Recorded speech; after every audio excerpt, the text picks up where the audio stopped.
So then, if you awaken from this illusion and you understand that black implies white, self implies other, life implies death, or shall I say, death implies life, you can feel yourself not as a stranger in the world, not as something here on probation, not as something that has arrived here by fluke, but you can begin to feel your own existence as absolutely fundamental. What you are basically, deep, deep down, far, far in, is simply the fabric and structure of existence itself. Let's suppose that you were able every night to dream any dream you wanted to dream. And that you could, for example, have the power within one night to dream 75 years of time, or any length of time you wanted to have. And you would, naturally, as you began on this adventure of dreams, you would fulfill all your wishes. You would have every kind of pleasure you could conceive. And after several nights of 75 years of total pleasure each, you would say, well, that was pretty great. But now let's have a surprise. Let's have a dream which isn't under control. Well, something is going to happen to me that I don't know what it's going to be. And you would dig that and come out of that and say, wow, that was a close shave, wasn't it? Then you would get more and more adventurous, and you would make further and further out gambles as to what you would dream. And finally, you would dream where you are now. You would dream the dream of living the life that you are actually living today. That would be within the infinite multiplicity of choices you would have, of playing that you weren't God. Because the whole nature of the Godhead, according to this idea, is to play that he's not. So in this idea then, everybody is fundamentally the ultimate reality, not God in a politically kingly sense, but God in the sense of being the self, the deep down basic whatever there is. And you're all that, only you're pretending you're not.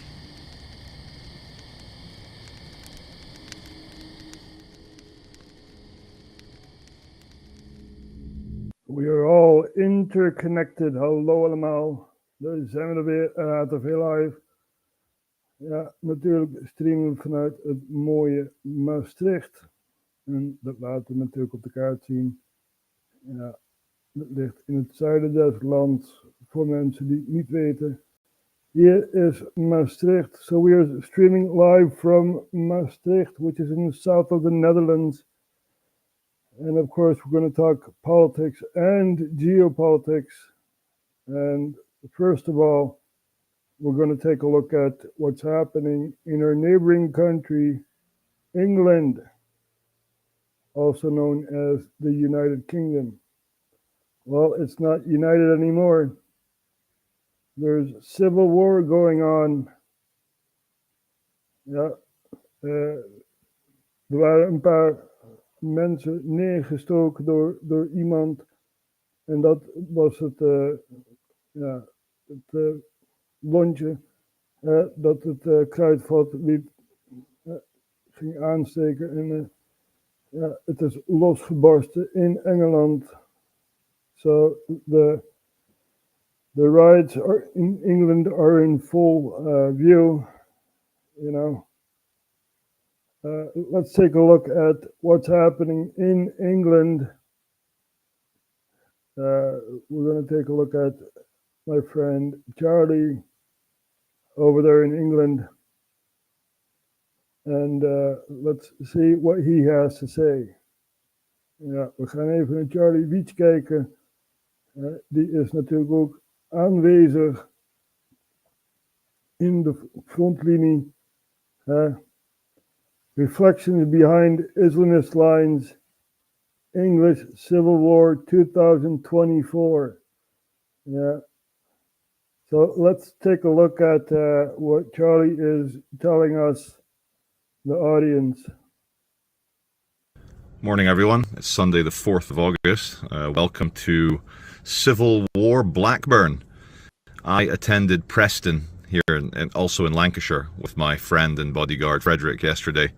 And it kicked off. The video's being uploaded now. There's a lot of confusion, chaos, conflict, but also a lot of love. And it's very sad to see ordinary men, women, and kids labeled as far-right neo-Nazis almost, which is crazy.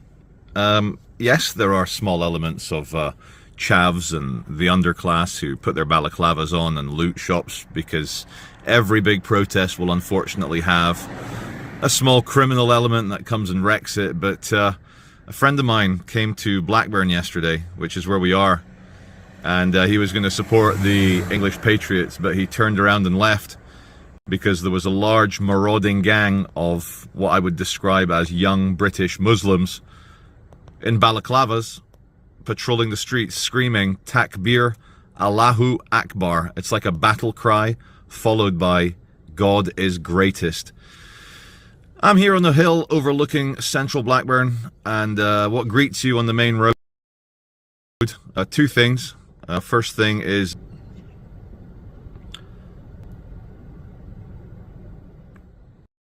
a very large mosque, and another thing you will see in areas like Blackburn are speed cameras down random little streets.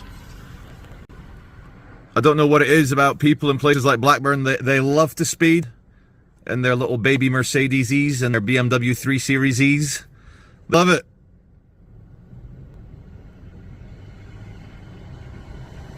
Okay, we're just outside town centre, Blackburn. It says Stormtrooper on the back of this guy's. It's Ford Wildtrak, one of our pretend big American pickups, with a small diesel engine and not a very big flatbed. So, what can I say about Blackburn? Well, yes, I'm seeing videos at Stoke as well, Stoke-on-Trent, Henley, some town in Stoke-on-Trent. We're seeing now, as I predicted, the gangs of New York, Martin Scorsese, except it's sectarian Abrahamic religions. We have Christianity and the uniting Catholics and Protestants coming together, and all the Muslims of various faiths, Sunni, Shia, they're coming together, and it's big Christian versus big Islam. And one thing I will say in defense of the English working classes you see on the street, I've not seen them carry any weapons. Yet, in some very alarming videos out of Stoke and Stockport yesterday, marauding, roaming gangs of young British Muslim men dressed all in black, carrying hammers, knives, swords I saw, big sticks. Now, another big failure of integration is that British young men, Muslims, just don't fight fair. It's just not cricket, old sport.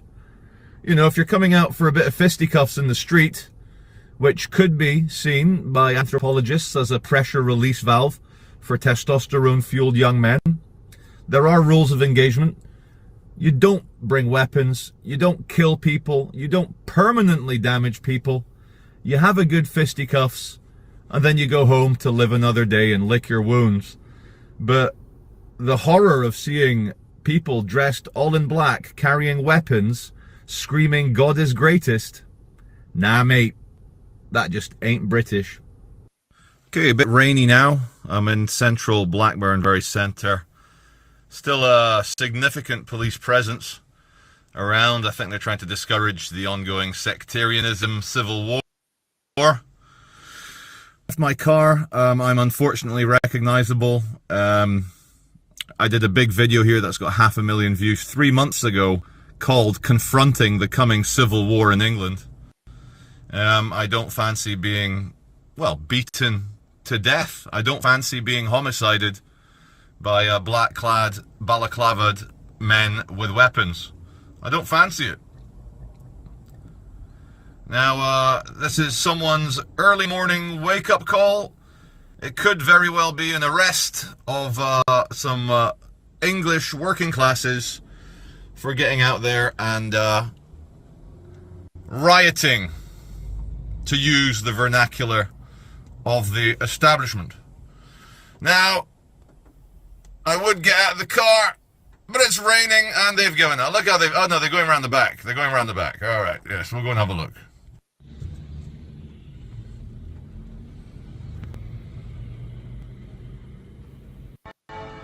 Do you hear that, viewers? That's the sound of England on a Sunday. Blackburn Cathedral.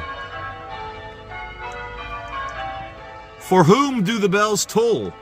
I hope not for English culture. Now, it's good to be reminded. As a viewer, as a YouTuber myself, it's good for us to remind ourselves that the English working classes, the English people, the English working classes outnumber every other group on this island by quite a large margin, maybe by a whole order of magnitude. We have the middle classes, the academics, we've got the various competing ethnic groups and ideologies and Islamism and other isms, atheism, but by far the biggest block are the English working classes, and that is why Yvette Cooper and Keir Stalin, Keir Stalin are terrified, because if the English masses say, not good enough, we're going to take the country back, they have the numbers to do it. They do. They do have the numbers to do it. You know, change is within you. It's not within the politics, right? The politics is just there to, you know, it's a facade. Oh, they're working hard in Parliament. No, they're not. They're doing nothing with a good salary, right? Ja, mensen, zo gaat dat. In parlement wordt niks gedaan. Ze worden wel goed betaald om niks te doen. Ja, we gaan kijken naar de situatie. Ja, zo gaat dat ook in Engeland. En we laten nog een paar andere video's zien van onze vriend Charlie, die dus aanwezig is in de frontlinie. En hij spreekt de linkse massa aan.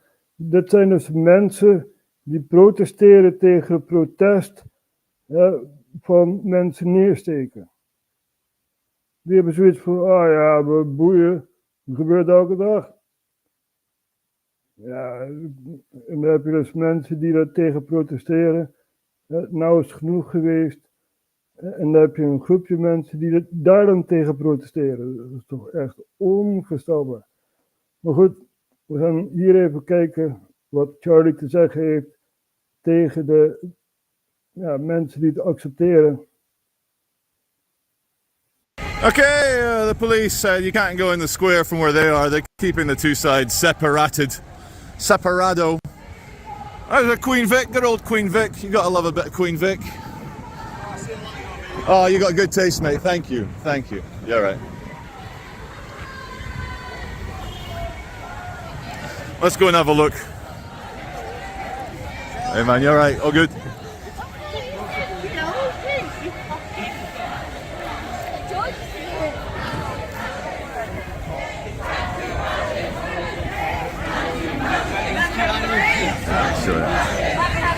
So this shows you the lefties over there.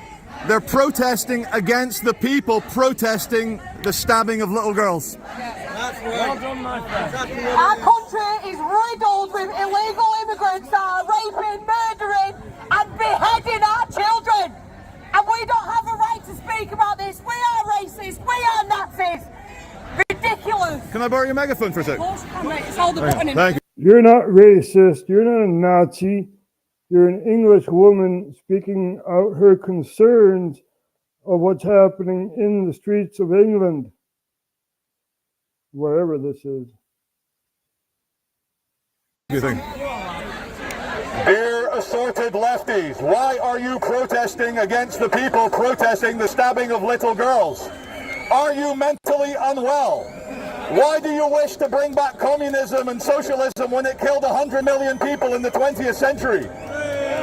I'm sorry to announce England will be forever. English people will live forever. Your international globalist bullcrap will not stand. Sorry to announce nationalities still exist. People are still patriotic. People still want to walk down the streets without their daughters getting raped. People still want to be able to get in a disagreement without getting stabbed. People want to be able to get a spot at the GP or at their local school, but for some reason you guys want to turn it all into a dirty, nasty version of the Soviet Union. You are the real racists. You are the real idiots. You should all be ashamed of yourselves. The only reason... Thank you. The only reason you are lefties is because you hate yourself and your spirit is ugly. I am standing with the English people because they've got a backbone. They want their country back. They want to walk through city centres without getting stabbed. And for that reason, I stand with them, not with you dirty communists. Thank you. Yeah, preach. You know, there's enough to say. There's a war going on, right? Not only a war for your mind, but also a physical war. You know, governments allow this to happen, right? They want the clash of cultures to exist so they can wield more power. Het gaat om meer macht. Ze willen de clash van culturen om meer macht te krijgen. This is a slippery slope towards a dictatorship, right? You know, so it's really, really sad to see what's happening over there in England. Echt heel erg triest om te zien om wat daar allemaal in Engeland gebeurt. We laten nog wat beelden zien uit Manchester, more civil unrest in Manchester. Let's see what's happening over there. This is from 2 hours ago.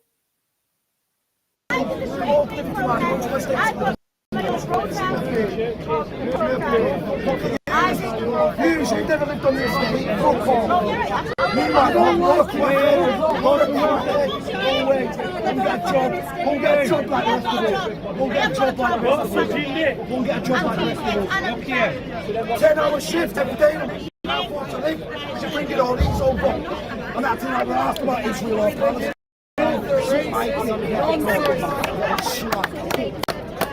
Don't give a shit about Israel or Palestine. Yeah, fuck you now, Taliban come fuck them. You don't live on this state, you live in a big crap.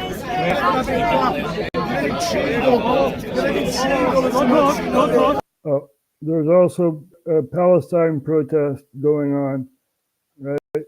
So people know. Er is ook een Palestina-demonstratie gaande daar zo in Manchester. Daarom zegt hij, I don't give a shit about Palestine. Well, that is the problem. You see, we as a human species, we're all interconnected, right? What happens in England can also happen in the Netherlands. Ja, wat er in Engeland gebeurt, kan er ook in Nederland gebeuren. Daar moeten we voor oppassen. Dit moeten we niet hebben. We willen geen groot maatschappelijke onrust. Dat willen we niet. We willen wel een eerlijke regering hebben. En daarvoor heb je een publiek nodig die ook kijkt naar de politiek zonder politieke affiliatie te hebben aan een partij. Ja. Afstand houden van die partijen.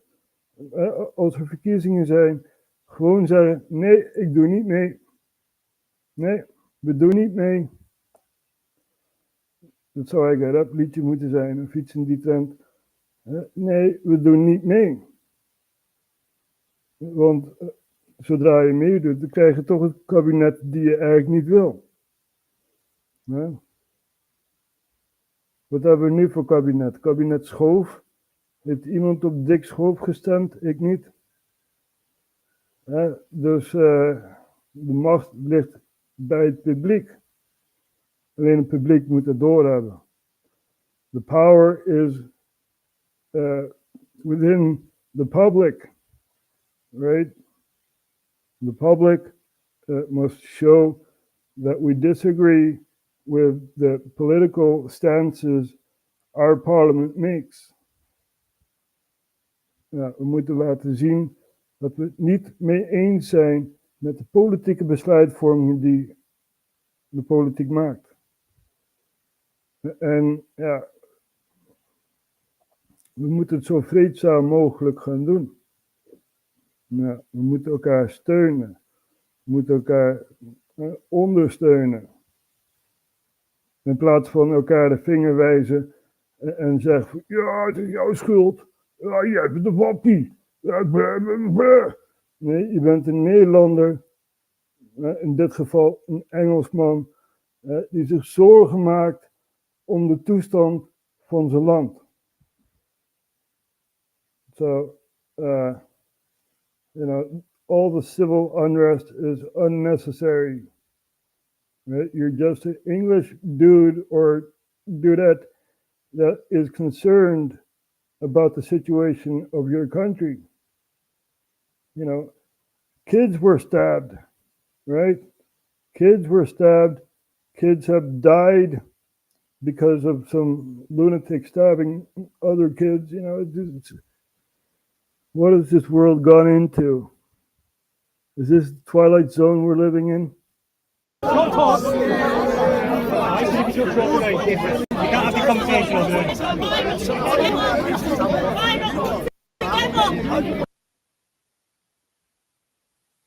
Oh, what's happening here? We're all skating. Everyone's skating. 8 billion last year.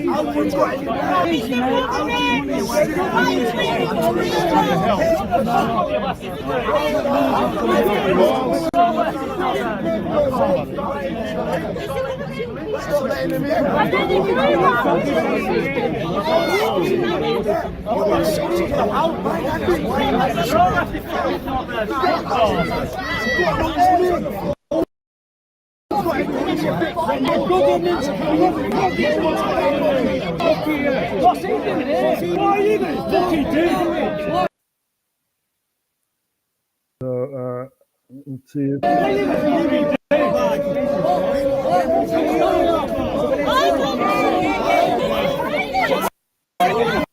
So this is all happening in Manchester. Very, very sad to see what's happening over there. You are a human being. You're supposed to be free. The government is the enemy, not the other people. Well, there are people that are bad, but most of the people are good. Most have good in their heart. De meeste mensen zijn goed. De meeste mensen hebben het goede met andere mensen voor. Maar er zijn altijd wel barricades. En ze maken het je alleen maar moeilijk. So, that's happening in England, right? Let's not forget we're all interconnected. What can happen there can also happen here, right? We're trying to prevent this from happening. Hier in Nederland zijn er ook groeperingen die dan tegen elkaar opboksen. En dat moeten we niet hebben. We zijn Nederland. Ja, misschien is de ene klasse wat hoger dan de andere klasse.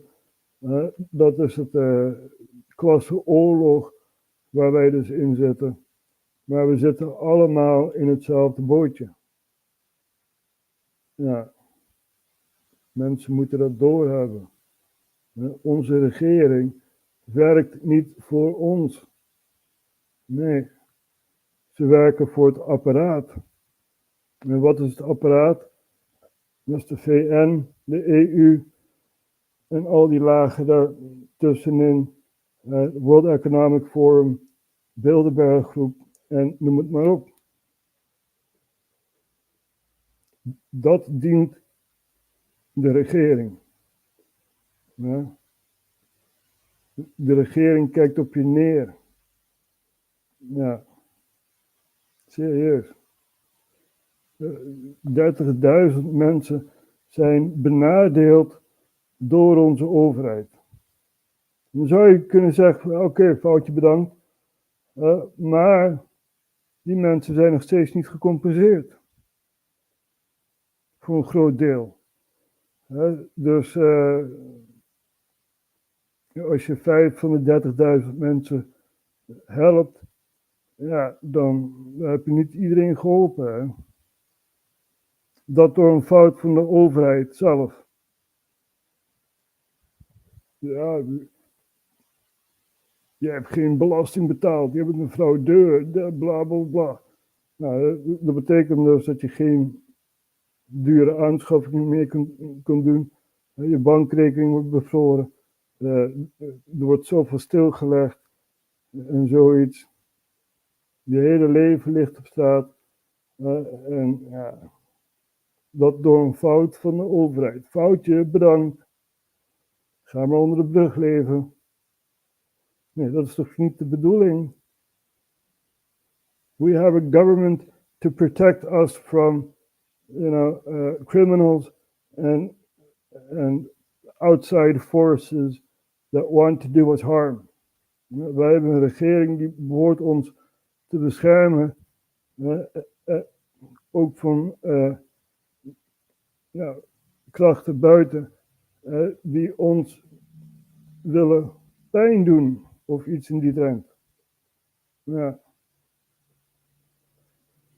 Daar is een regering voor. Vergeet niet, de pad van goede intenties wordt belopen door slechte mensen. Dat betekent niet dat iedereen slecht is. Maar ja, er zijn een aantal mensen in ons parlement die zo ideologisch bevangen zijn, dat ze zoiets hebben van, nou, we moeten een oorlog voeren tegen Rusland. So we have people in our parliament, begging for war. Right? That's not protecting the Netherlands.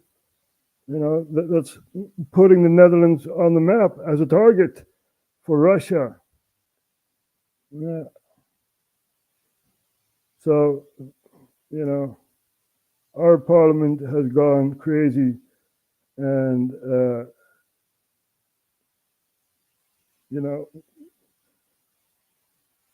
what will be the igniting thing that will make the Dutch people go crazy, right?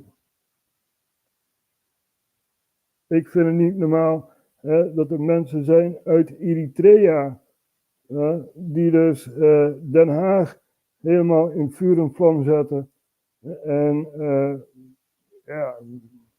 wordt daar nog iets mee gedaan? Ik geloof dat een paar mensen zijn opgepakt. En andere mensen, nee, hebben we niet kunnen vinden. Dat is niet normaal. So here in the Netherlands, we had a certain situation where people from Eritrea, African country, were clashing with each other, right?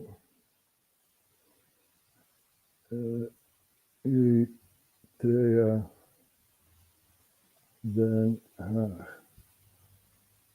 So you have people who are pro-government, right? And you have people that are against the government of Eritrea. And, these two groups were clashing.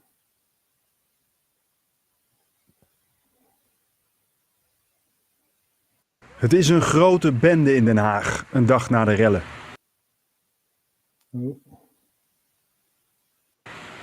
De burgemeester van de stad is erg geschrokken en boos. Ik heb er maar één woord voor: afschuwelijk. Zo is deze bus helemaal uitgebrand en dit gebouw is flink beschadigd. Binnen was gisteravond een feest aan de gang. Er kwam een groep mensen uit Eritrea op af die het feest wilden verstoren. So you have people from Eritrea having a party, and you have other people clashing against the people having a party. And the cops are doing basically nothing, just driving around and, Eritrea ligt in Afrika. Het is een van de minst vrije landen ter wereld. Er is maar één politieke partij en al 31 jaar is deze man president. Het wil niet echt lukken met de livestream. Isaias Afewerki. Mensen die kritiek op hem hebben of op de partij worden zwaar gestraft en vaak zelfs gedood. Veel Eritreërs willen daarom weg uit het land en vluchten. Ook naar Nederland. Volgens deskundige Mirjam van Rijzen zijn zij het niet altijd met elkaar eens. Hier in Nederland hebben die Eritrese vluchtelingen ruzie met elkaar. Sommigen die steunen het land waar ze vandaan komen. En anderen die hebben dat land ontvlucht. En die zijn bang voor de machthebbers in dat land. Nou, dan zit je dan mooi gebakken. Ja, dan heb je dus Eritreërs die dus in Nederland aan het rellen zijn. En ja, ik geloof dat 9 zijn veroordeeld. En van de 100 of zo die meededen, zijn er 9 veroordeeld. En ja, dat kan toch niet waar zijn? Stuur ze gewoon allemaal stuk voor stuk terug naar Eritrea. Ja, je pakt hun een Nederlands paspoort af. Zij hebben onze kapitaal, onze politieke kapitaal, de capital, hebben ze vernield. En daar moet de burger gewoon voor ophoesten. De politiek doet het niet, hè. Nee, dat gaat allemaal via de burger natuurlijk. Hogere belastingen en noem het allemaal op. Ja, we zijn niet dom, hè. We zijn echt niet dom. So, send them back to Eritrea. Send them back. They were destroying our political capital, right? Burning buses and doing whatever else, rioting in The Hague. Send them back. Stuur ze gewoon terug. Ja, gewoon terugsturen. Als de regering zoveel kan doen voor Oekraïne, nou, dan kunnen ze toch ook wel iets doen voor Nederland. Lijkt mij. Maar we hebben dus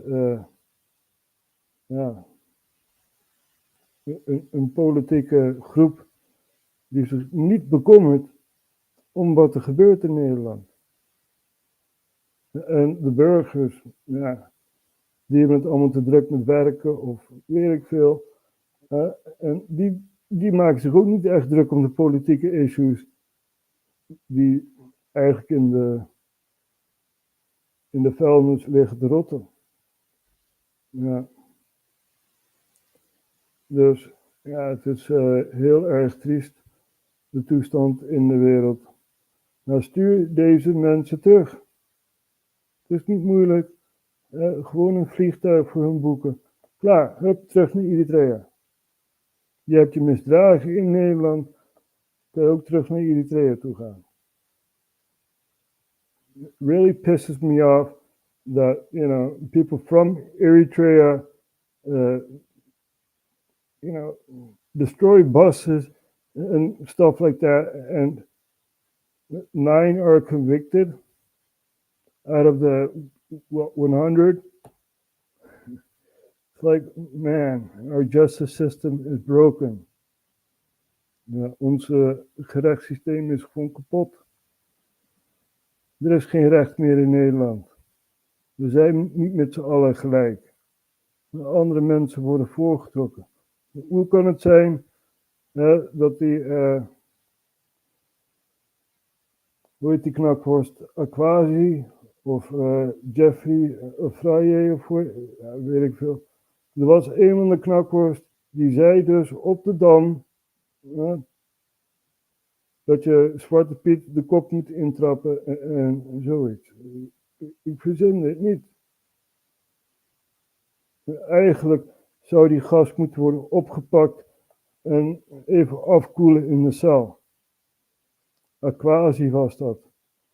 Ja, dat zegt Manuel.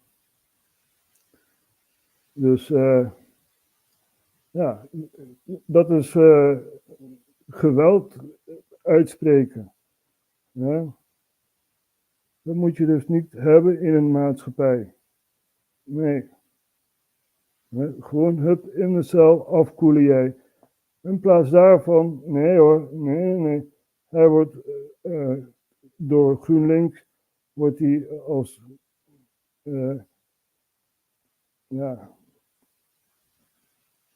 als kunstdichter wordt hij dan omschreven.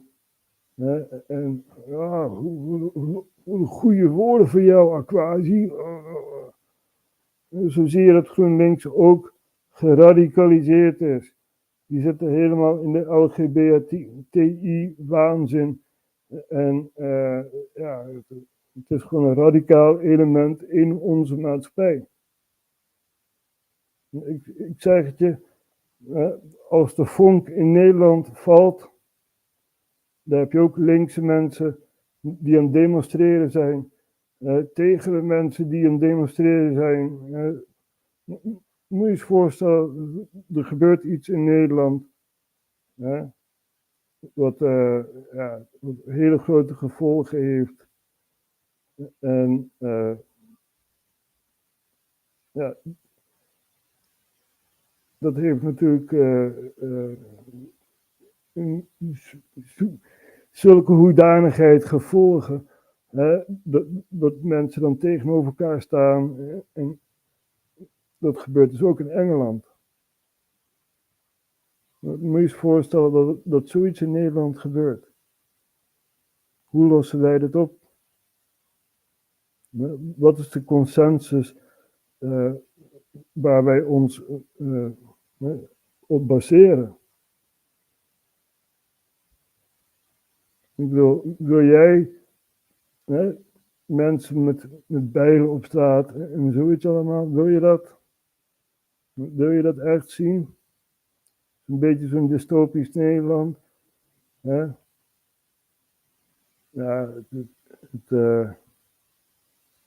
the tree of liberty must be refreshed from time to time by the blood of patriots and tyrants, zei Jefferson, zei het ooit.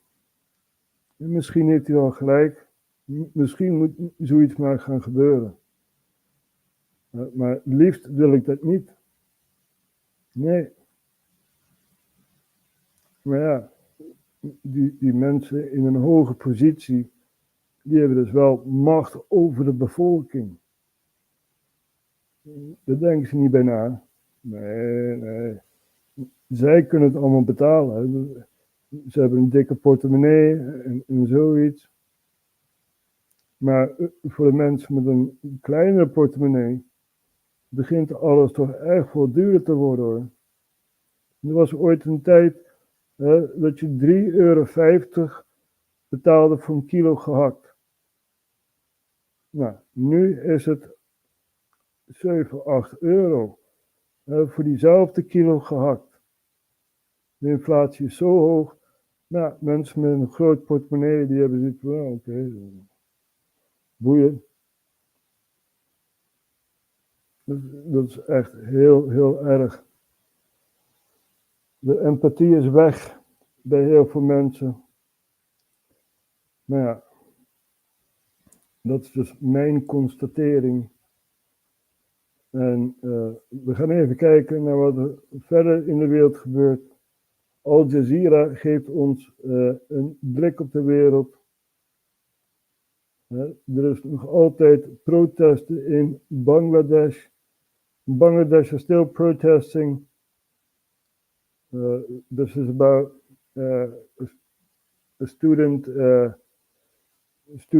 thing, you know, student law and stuff like that. And there were people killed. So there are still protests in Bangladesh. Let's see what else.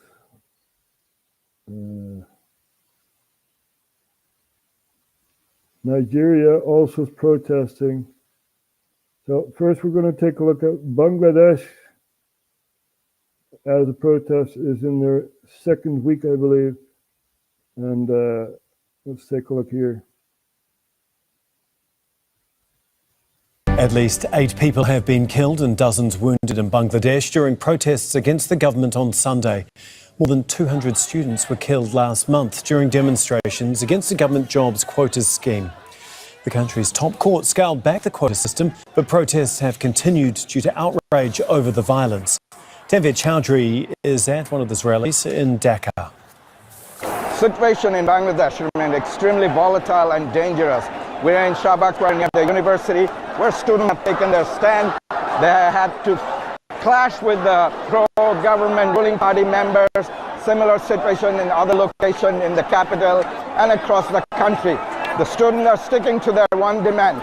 The government must step down immediately. They have called for a nationwide non-cooperation movement. Most of the offices, businesses and shops remain closed. There's hardly any car in the street. And they said we'll continue to stay in the street until the government steps down. It's like they made this a square and they're going to keep standing here till the government resigns.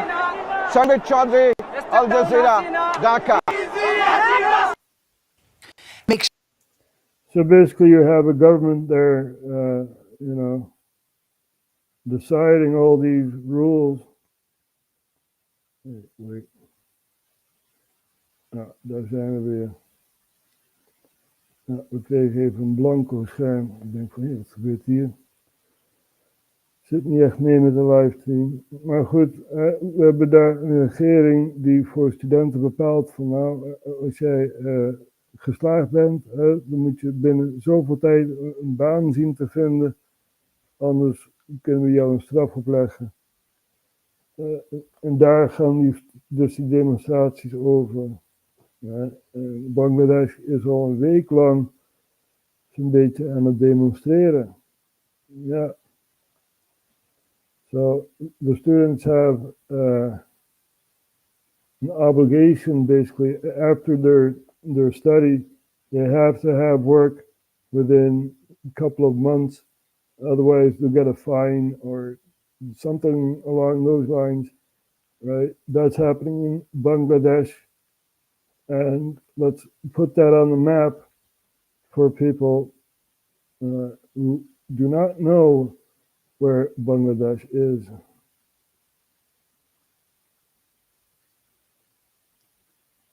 So. Als het allemaal lukt.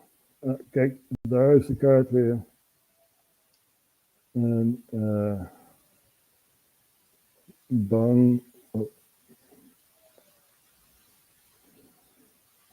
Bangladesh.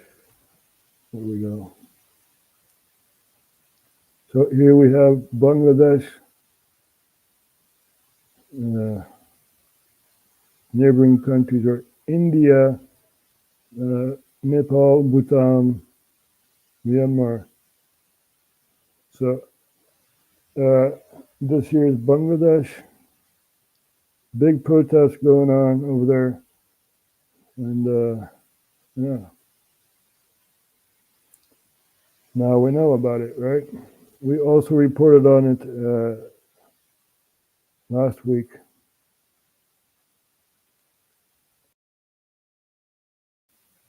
Dus grote protesten daar in Bangladesh.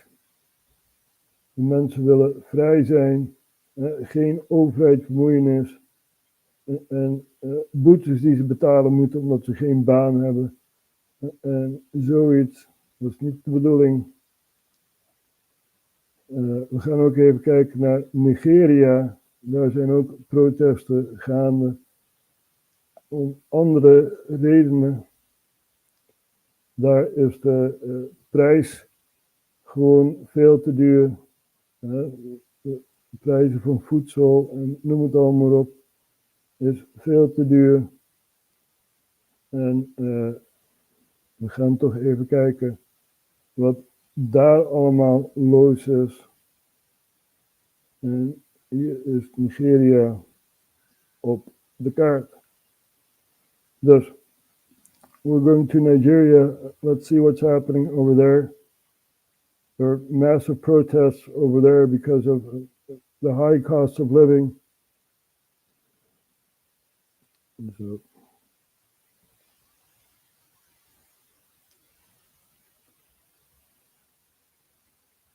In Nigeria, President Bola Tinubu has asked protesters to suspend their movement following days of violent rallies. Demonstrators want the government to reinstate fuel subsidies to help reduce the rising cost of living and implement judicial reforms. Tinubu says he's introduced new policies, but they will take time to improve conditions. Dozens of people have been arrested and several killed since the protest began on Thursday. I understand the pain and the frustration that drive these protests. And I want to assure you that our government is committed to listening and addressing the concerns of our citizens.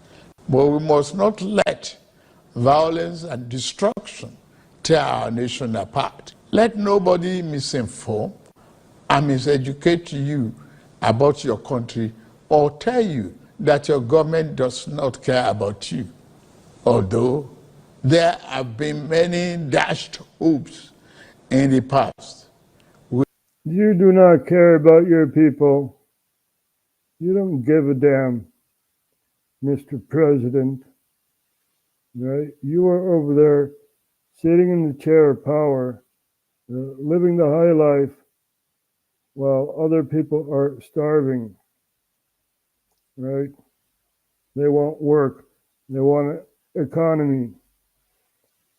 You know? So here we have someone saying, the government is here to help. Well, you have not shown that, right? You're only saying that to save your own behind. You know, the power is within the people. Now the people need to have cool heads to make big change, right? There has to be a consensus. How do you want the country to be governed? Right? People need to come together, use their heads instead of their fists, and come with solutions and grant those solutions to your government. This is what you have to do. We're keeping an eye on you, right? We are aware of your malicious practices overseas or whatever else, you know. We are aware. We zijn bewust van wat er allemaal gebeurt. Ja, we zijn bewust. En heel veel mensen noemen dat wappie. Ja, dat komt dus omdat ze in hun eigen bel zitten. En helemaal geradicaliseerd zijn. Ja, naar alles wat niet binnen hun bel past. Ja. Dus dat is een beetje gaande. Wij zijn Nederland. Ja. We are Nigeria. We are the United Kingdom. We are patriots for our own country. Right? We don't want disputes or whatever. We want a government that works for us, not for themselves, not to enrich themselves, right? We want a government that works for us. We want a government that listens to us, listens to our concerns, right? That's what we want. We willen een regering hebben die naar ons luistert en ook handelt naar wat er gezegd wordt. Ja. Dus voor grootschalige verandering, ja, moet je dan toch bij de politiek zijn. Die houden verandering tegen. Die geven liever geld uit aan Oekraïne. Ja, miljarden zijn in Oekraïne toegegaan. Tanks, helikopters, straaljagers, noem het allemaal maar op. Allemaal om een oorlog te gaan voeren daar zo. Ja, en wat krijgt de Nederlander? De Nederlander krijgt alleen maar een hoge rekening. Ja, dure consumptieartikelen en noem het allemaal maar op. Ja, het is heel erg triest. De Nederlander moet ook opstaan. Want ja, Aquasi, ja, die zegt iets gewelddadigs. Terwijl Gideon van Meijeren, die zegt precies hetzelfde als wat ik zeg. Vreedzaam revolutie voeren. We zijn slimmer dan dat, dan onze vuisten te gaan gebruiken. We moeten ons kop gaan gebruiken. Hoe lossen we dit op? Nou, ik heb al gezegd, hè, bij elkaar komen, een consensus maken. Wat wil je dan wel? Hè? En dat kun je dan aan de overheid geven en zeggen van, we houden jullie in de gaten. Dit is wat jullie moeten opvolgen van de bevolking. We houden jullie in de gaten. Ja. Zo kun je dus een grootschalige verandering teweeg brengen. Ja. Maar ja, er zijn ook andere opties. Maar we willen het liefst gewoon vreedzaam doen. Ja. En als het niet vreedzaam kan, ja, de allerlaatste optie is dan geweld.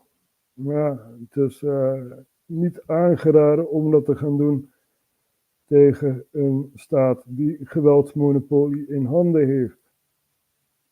Ja, het is niet aangeraden om dat te gaan doen. Dus we moeten het vreedzaam oplossen. Er is een pad naar vreedzame oplossing, naar hervorming van de politieke machtsstructuur.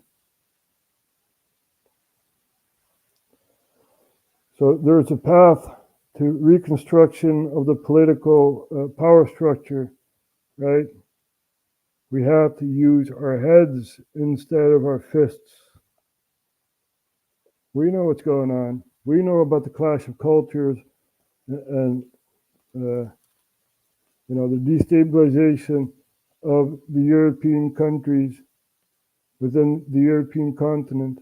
Not only Europe, also the United States and Canada being destabilized by a government that has no concerns of the population, right?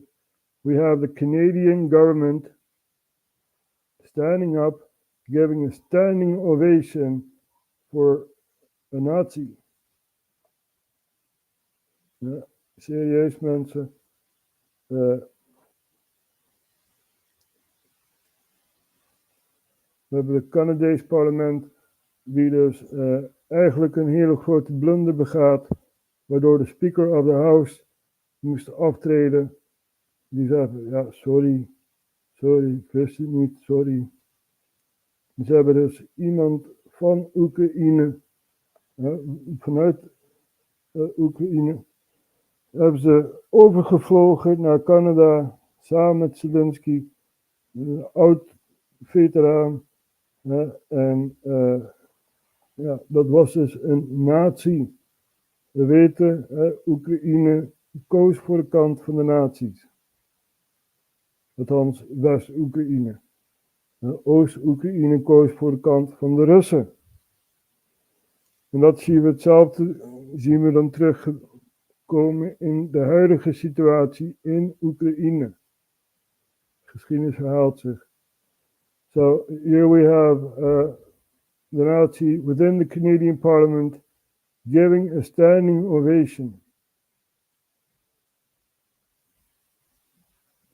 We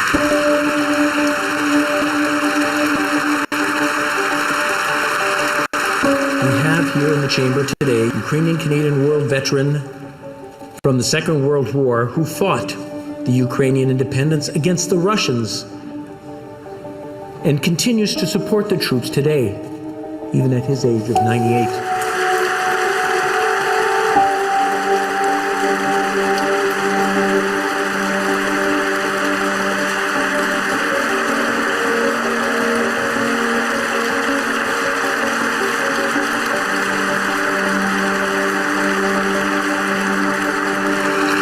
He's a Ukrainian hero, a Canadian hero, and we thank him for all his service.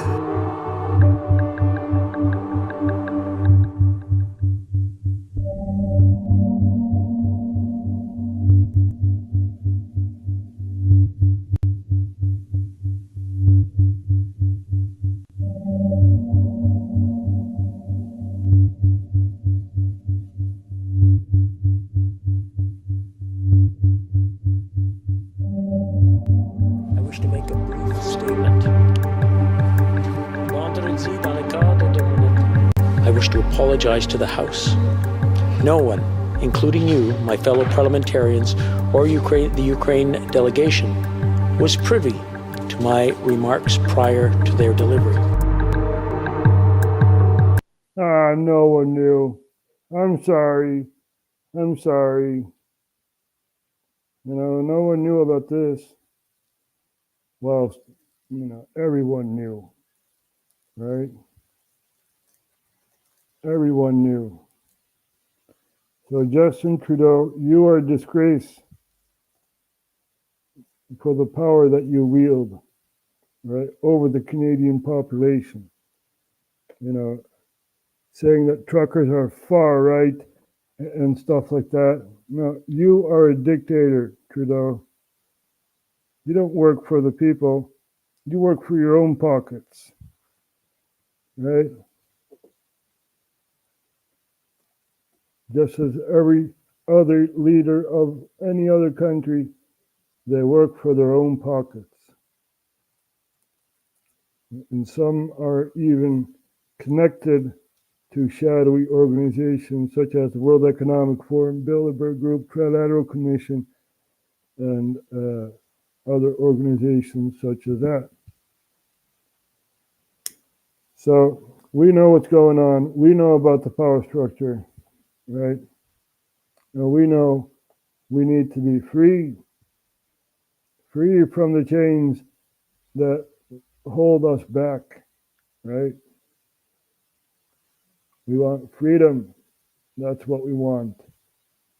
Not some stupid airhead prime minister who, salutes for a group that you guys were fighting against back in the 40s.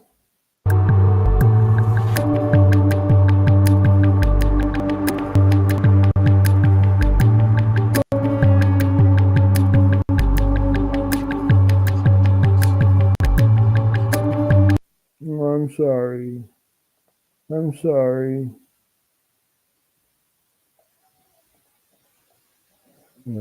South Park. There we go.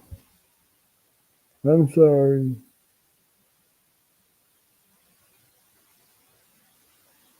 We're deeply sorry.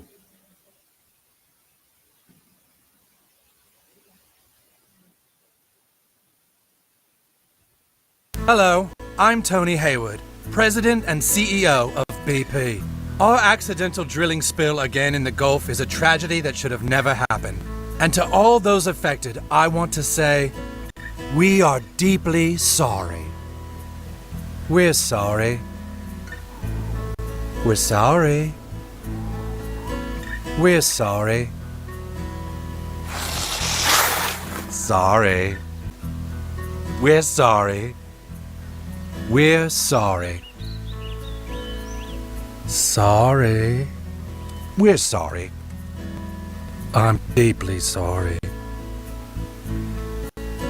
Sorry.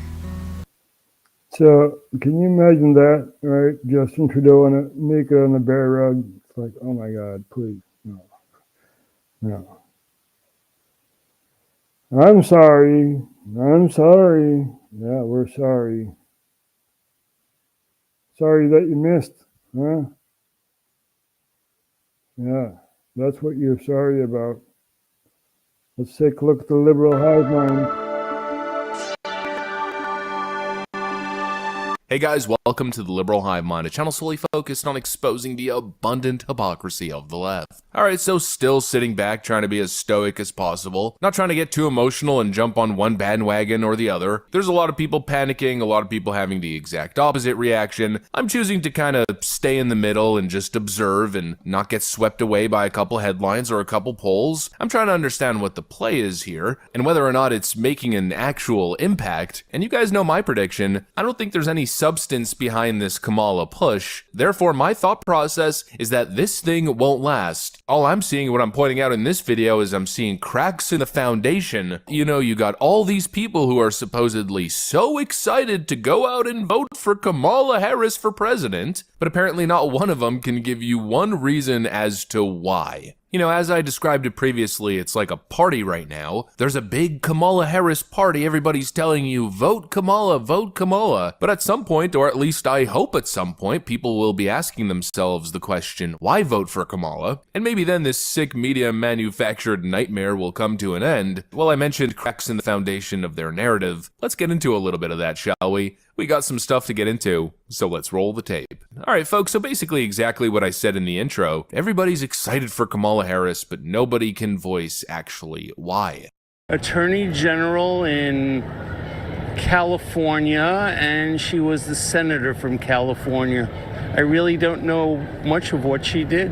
I'm not sure I know enough about her accomplishments to answer that question. The way that she carries herself. She was Attorney General in her state. She moved up to becoming, the Vice President of the United States. So she has definitely she's definitely made her stamp in history of being the first African-American female Vice President, and soon to be first Vice President as a woman of color. Okay. This country wants substance and solutions, not sugary identity politics.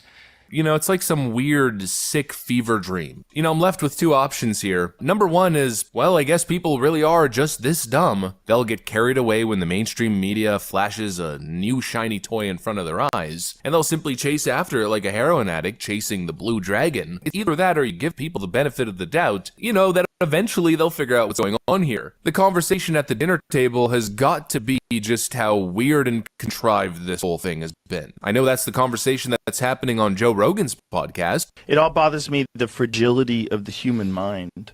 You know, that everybody forever was like, Kamala Harris is the worst vice president. She's the least popular vice president of all time. And then in a moment in time, all of a sudden she's our solution. She's our hero. Everybody's with her. All these social media posts about her. Try Googling a story on her. You won't find one. So, ta-da! Okay, I feel like we are in this very bizarre time where people are giving in to the bullshit in a way that I'd never suspected people would before. And this is one, they just want no Trump. no matter what, and they're willing to gaslight themselves. And in my view, Joe Rogan tends to speak for the average Joe. The conversations going on there are what the average bros are talking about. You know, obviously people understand it, and now we got a couple months here to go, and the media is going to be working brutal overtime, constantly trying to patch up narratives, mystify the past, rake over. Yep, that's what they're doing. They're trying to erase what is, what is past, basically before our very eyes. Right? Look up Trump assassination. Google is erasing that iconic picture. So it's really amazing. The war that's being waged upon your mind, right? I don't like President Trump either, but, having either Trump or Kamala, I'd rather have Trump, right? So this is happening over there in the United States,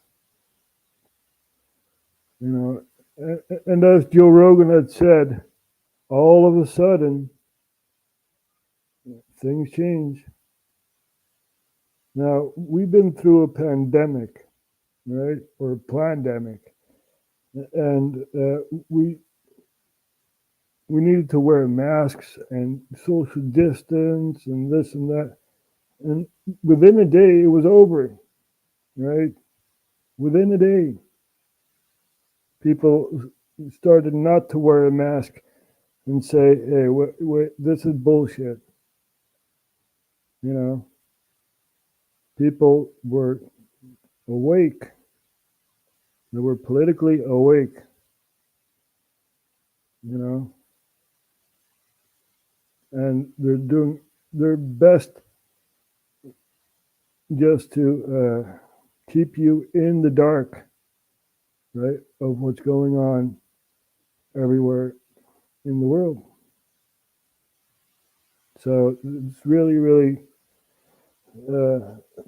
hard to fight this system, right? More people need to be aware.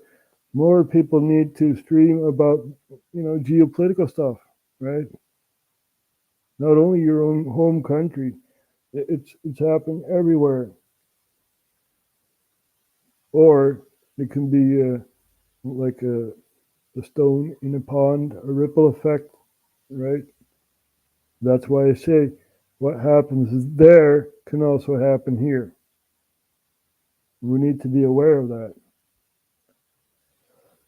Ja, mensen, wat daar gebeurt, kan net zo goed hier gebeuren.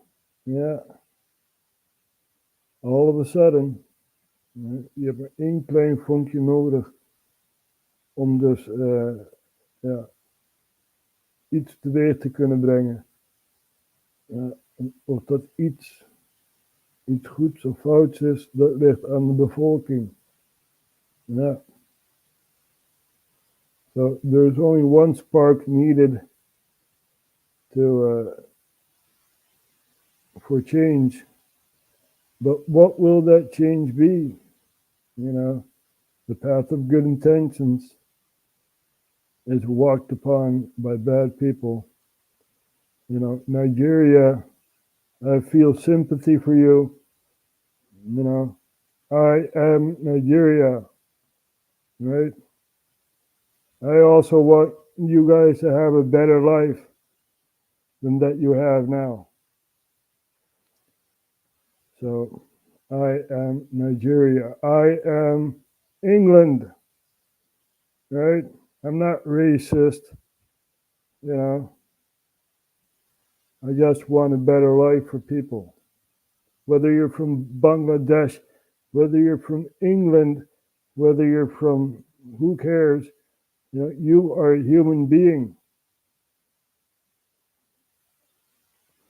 And it's very sad to see that there's a war going on in the Middle East.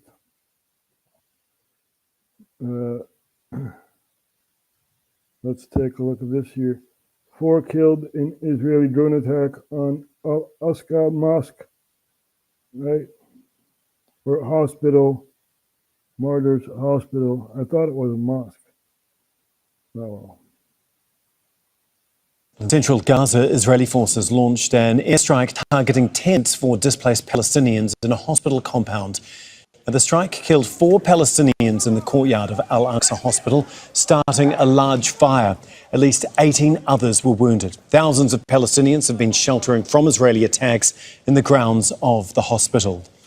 Okay, well, let's speak now to Tarek Abu Azum, who's outside the Al-Aqsa Hospital in Deir al-Balah. Tarek, can you just tell us more about this attack at the hospital where you are at the moment? Yes, Tom, the overnight strike that has targeted the yards of Al-Aqsa Hospital is considered to be the third attack on Al-Aqsa Hospital since the war began back in October. And it's the second one during the past 10 days where the Israeli army is gradually stepping up its military attacks on areas that at least must be protected by the principles of the international humanitarian law. As we have been arriving to the location, we have been observing the wide-scale destruction caused for the makeshift shelters, especially that the attack has resulted of a great and massive fire that has been broken out in that area, burning the vast majority of adjacent tents and causing a great source of fear among the Palestinian displaced families who have been taking refuge in the yards of Al-Aqsa Hospital since the day one of the fighting. As we have been hearing from medical... This needs to stop, right? We want peace, not war. You know, we don't want any more people getting killed. But we are, you know, fighting this machine called the military-industrial complex. And this machine also has their intelligence agency, the CIA, FBI, IFD, and whatever else, Mossad, you know. I want peace. I want peace. I want a stable government that works for me. I don't want a government that's waging war against all these groups, right? Now, you may say that I'm anti-Semitic or whatever. No. If you guys want a Jewish state, okay, you know, but you also have Palestinians, people who are not Jewish, and I plead for one country, not a two-state solution. That is off the table, right? The Oslo Accords are thrown away. You know, a one-state solution where you have Jewish and Arabic all together, you know, living in peace. That's what we need. You know, a consensus. You don't want this to happen. You know, generations of hate against each other. And I understand this hate, you know, I do. I have sympathy for the Palestinians.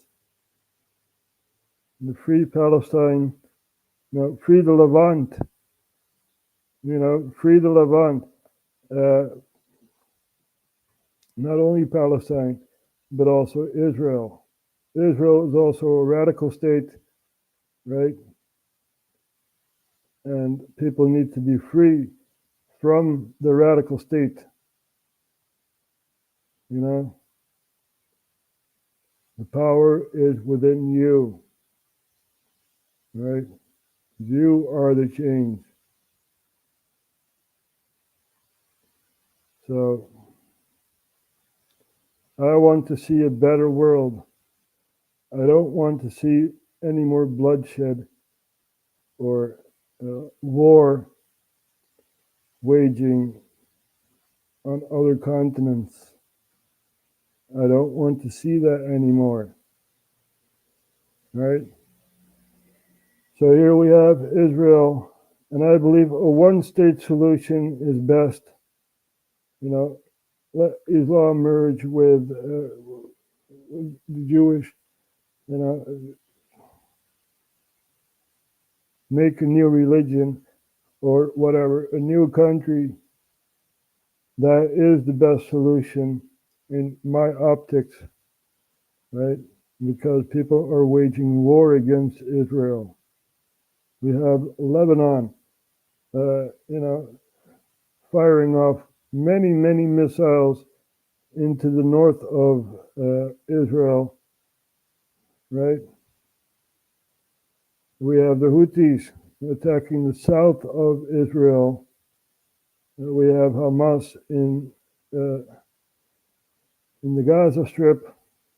So they are buried deep, deep underground in Rafah,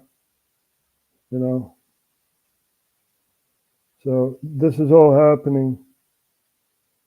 And we want peace. That's what we want. We don't want any more violence or bloodshed to happen, right?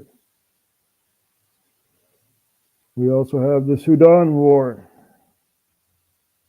De oorlog in Sudan wordt ook wel de vergeten oorlog genoemd. Want iedereen vergeet dat daar oorlog is. We hebben het leger samen tegen de paramilitairen. Die zijn een klasje. En langer dan een jaar is er oorlog daar. En dat moet ophouden. We want peace. We want the wars to end, right? Now, Ethiopia wants support. Give them a port, Give them a piece of Eritrea. Eritrea used to belong to Ethiopia, right? So give them a piece of land back, access to the Red Sea, and you have that situation calmed down, right?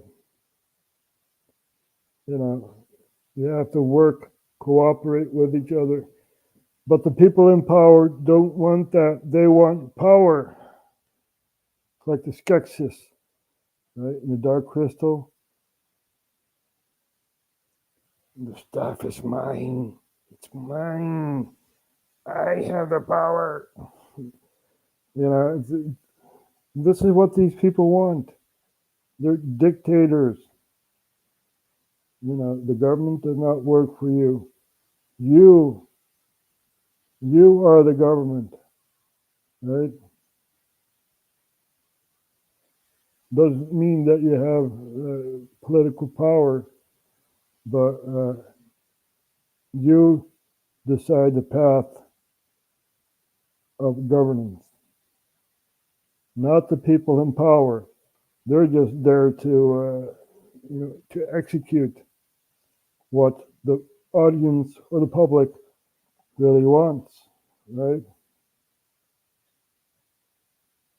Ja, mensen, het wordt tijd dat we eens op gaan staan en zeggen, dit willen we niet meer. We willen geregeerd worden door eerlijke mensen, niet door criminelen en zoiets. We laten ook wat beelden zien van Sudan. Ja, wij vergeten de oorlog niet. En we blijven eraan denken, omdat het conflict nog steeds gaande is. Ja. Even kijken of we het huidige beelden kunnen vinden van Sudan.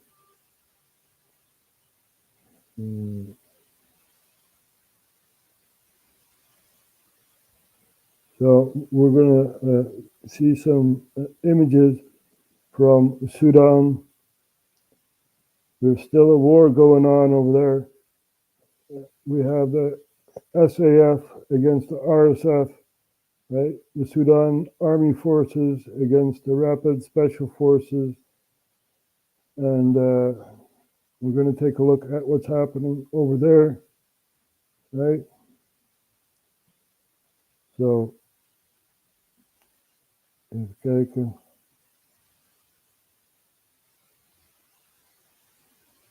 Here we have assassination attempt on Burhan. Let's see.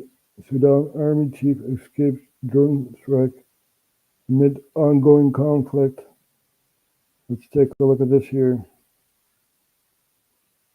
Let's move to North Africa now. Sudan's Army Chief General Abdel Fattah al-Burhan reportedly escaped an assassination attempt after a drone strike targeted an Eastern Sudanese army base during his visit.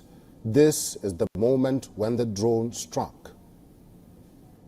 This is the moment a drone strike interrupted a graduation ceremony at Eastern Sudan Jibate Army Base on Wednesday.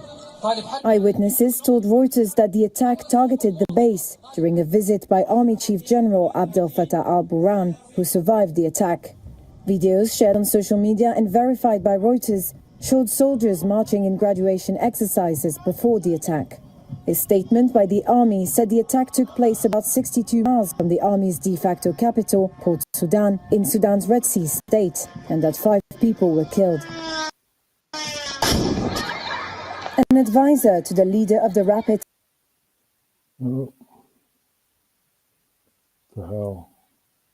Support Forces, the army's rival in the war, denied the paramilitary force was responsible. Oh man, the live stream is a bit, it has hiccups today. Sorry for that. An advisor to the leader of the Rapid Support Forces, the army's rival in the war, denied the paramilitary force was responsible for the strike.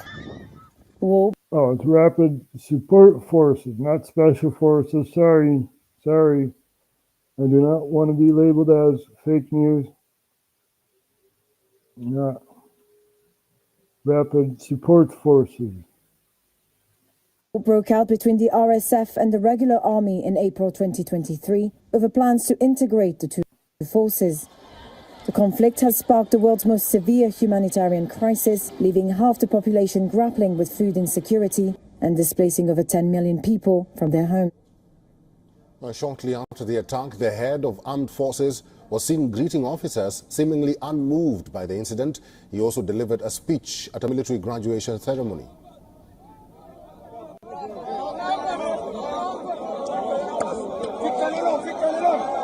Look at all these people wanting to have a leader, right? Mr. Green Thumb was asking about the UK. We started off with that, we started off with the UK giving our response. They want the clash of civilizations to happen, and we must prevent this from happening, right? We care about the human beings on this planet. We have a heart. We also have a mind. We're not going to use our fists. No, we're going to use our mind, right? Know the power structure. And, if you want change, then talk about it, make a consensus, right? Come together and say, this is not what we want, this is what we want, right? So that's what's needed to happen, but, it's very hard to have that consensus in places such as Sudan or Israel or other places. Right? We want peace. That is the path to a better world. Our destination is the stars.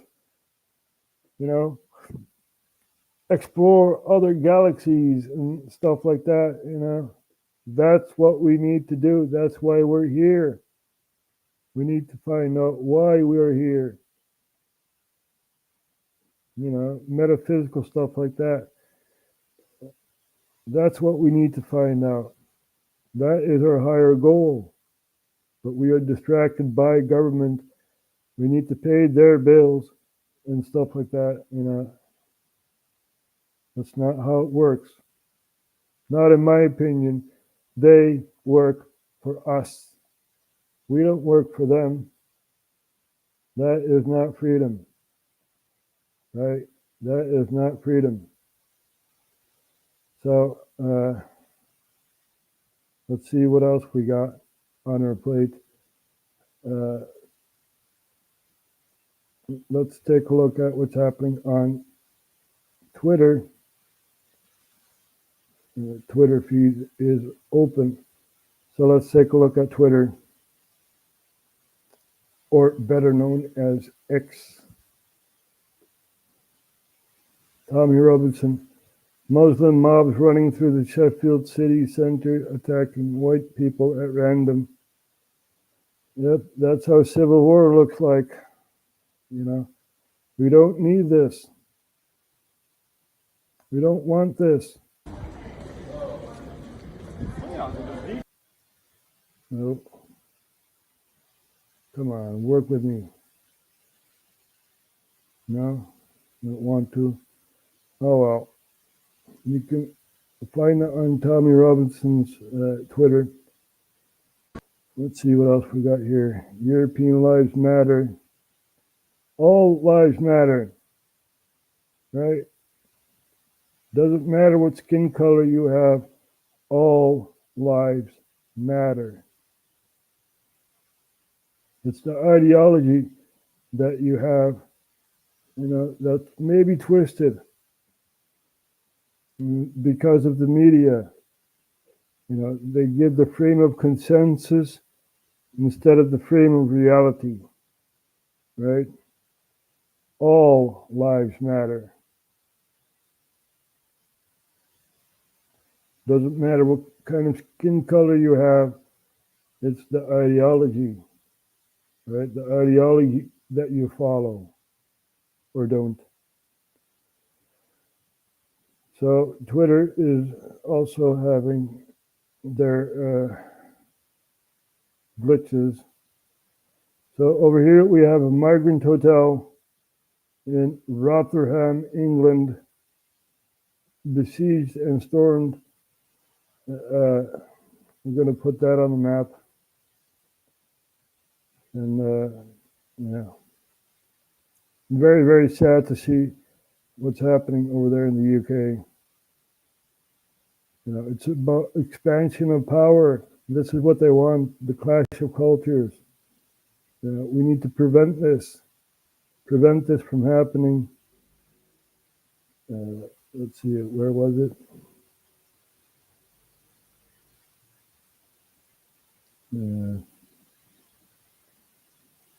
Rotherham.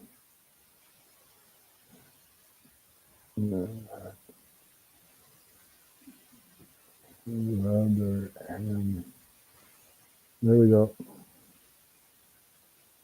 So here we have Rotherham, where the hotel is being attacked, where they are, you know, putting in migrants. It's near Sheffield. And all of England is basically on fire. We also saw some images from Manchester. So we know what's going on. We know. And we just hope that this will be resolved peacefully, right? The English need to take their country back. And as Jefferson has said, you know the quote, by the blood of patriots and tyrants, right? So, the tree of liberty must be refreshed from time to time by the blood of patriots and tyrants. So England, take your country back. Take your country back, man. You know, these politicians are not worth it, right? These politicians are not worth it. You know, make a civilian arrest. Starmer, or whatever his name is, he is worthless. He doesn't care about the population. He cares about his own pockets, such as any other government, right? The government needs to come back to the people. And the people are not supposed to be governed by people who do not have their interest in mind. Right? That's what needs to come back into politics. You know, if you are a constituent or representative, you need to represent your district, your state, your whatever. You know, you're doing this for other people, putting yourself aside for other people. This is how politics should work. But nope, doesn't work that way. It's time to push back. Indeed, it is. It is. It's a power vacuum that's happening over there in England. And I just hope that it will be resolved peacefully. Right? We don't want people to get hurt and stuff. But actions must be taken, you know. And sometimes you need to be brave. You need to speak out for your country. I, as a Dutchman, I love England. You know, Charles Dickens, Queen Victoria, stuff like that, you know. Very interesting. Queen Elizabeth and stuff, you know. I love England. And I love the Netherlands. But I fight for the Netherlands, right? You know, in this information warfare, I fight for the Netherlands. But I don't use my fists. I use knowledge, right? So pass this knowledge on to others and, you know, be aware of the world that you live in. So we're going to close off with a song, of course. There are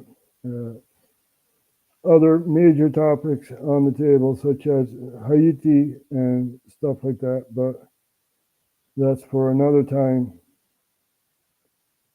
We know what's going on there, right? We're keeping our eyes on Haiti and other countries because we are concerned. And we want to be free. We want a government that listens to our concerns, right? That's what we want.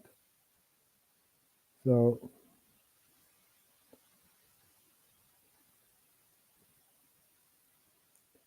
here we have our friend Samson, sincerely a taxpayer.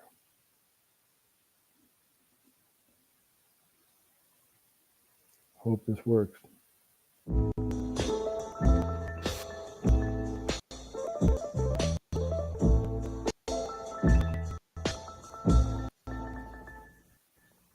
I'm hurting. I can feel my money draining. They take everything I'm making. You wonder why I'm complaining. I break my neck to make this money that they just come take it from me. My wages ain't that first place. I should be paying you nothing, but they keep on coming and they keep on taking. These motherfuckers go ham on me every time I bring them the bacon. And I wonder what it's for. Ukraine great funding. Or should I get look? Well, what is happening? Sus being poor, but the thing is what's struggling before I controlled in office. Fuck all the junk that they called him. I never saw any of the shit that people always say in the comments. All of it was nonsense. I ain't even trying to ride him either. I'm just saying you gotta admit this shit was fine when he was the leader. It was fine when he was in charge. I never saw bills as high as they are. I never got chills just filling up my car. It shouldn't be that. While Russia or Ukraine do care about my own country. Is that insane? I care a lot about all the tons of money that we're paying. What is happening with the live stream? Are we being prevented? Who knows? Who knows? We're still on the air, so sorry for this. We're going to start all over. There. Hope this works.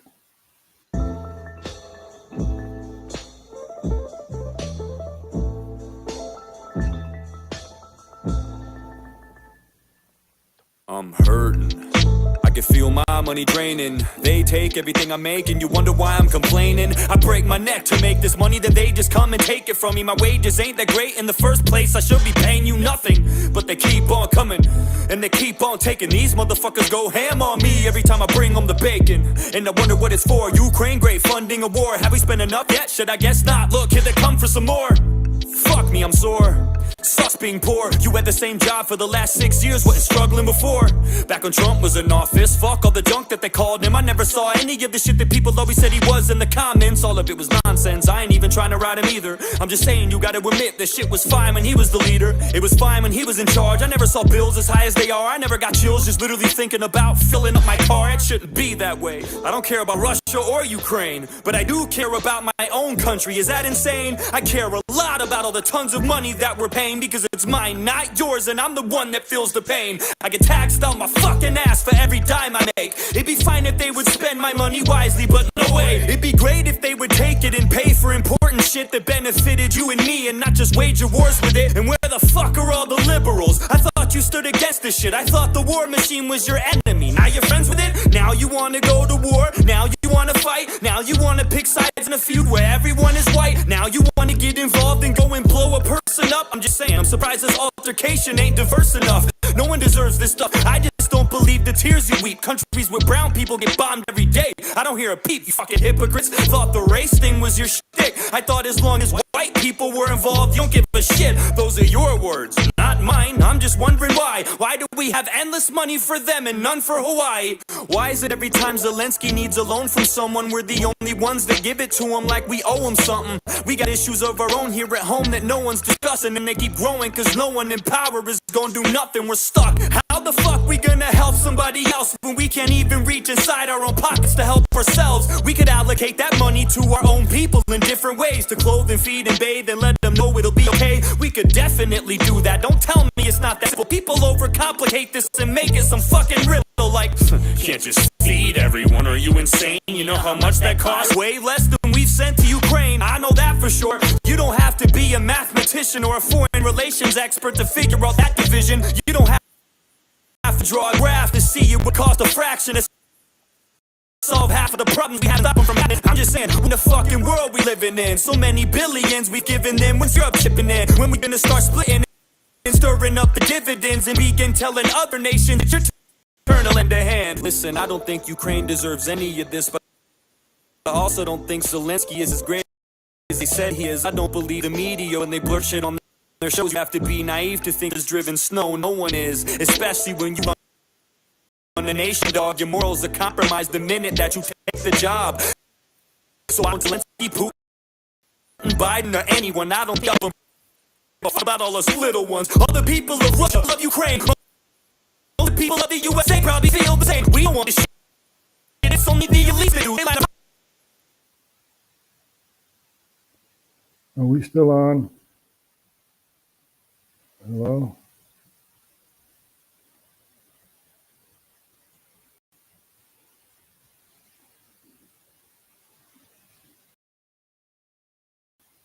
Are we still here?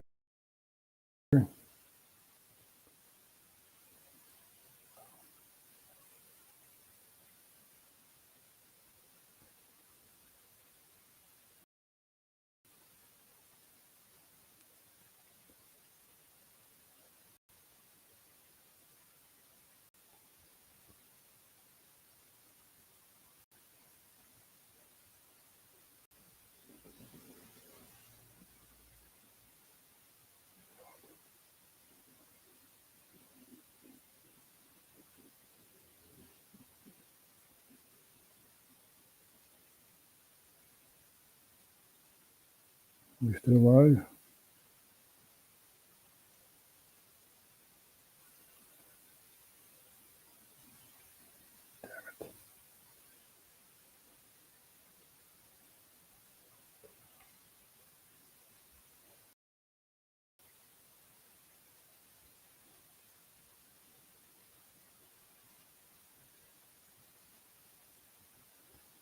Come on.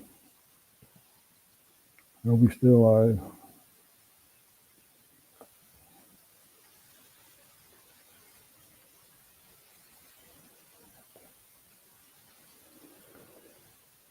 Damn it.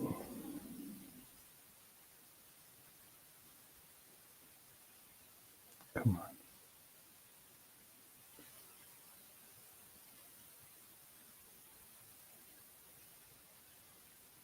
on. Yeah, we're still live. The laptop is overheating, so I guess we should quit. I thank you all for watching.